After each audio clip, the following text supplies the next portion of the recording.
good morning mga idol. Ayan. Ito na ngayon ang itsura ng lugar sa amin. Ayan. Kita na yan.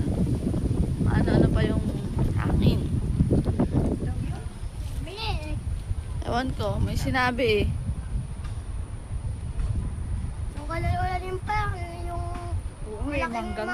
Ito na yung itsura sa lugar namin yun. Ayan yung daan na pinapakita ko sa inyo. Yan. Gaba-gaba na. Chloe, hingi mo nga kung ano. Gaba-gaba na yung mga puno. Ayan. Sasabihin ko putang ina.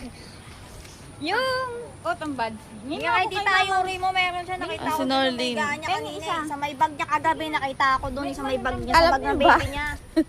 4 na pamilya kami natulog sa bahay ni Mama. Daldal mo, artist ka talaga? Ano mo pa yung kadali, alam mo? Ay, ano, Lucas? 4 na pamilya kami natulog sa Ano kung sana ayaw ano ni Mama. bumagsak kasi ni Ma. Dahil sa bahay kasi, meron kasing may malaking puno dun eh.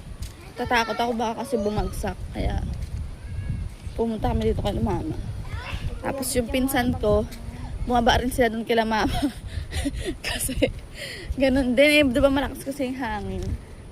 At ano yung mga ano oh. Kay Kuya Vic. Putol-putol yung mga saging. Kaya nga may buti yan. Ayan oh.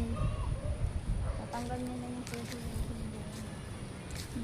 Tsura, diba? Ito ngayon yung Huwag mong pakilaman yan, hindi mo yung galawin yan, hindi mapagalitan tayo. ayan.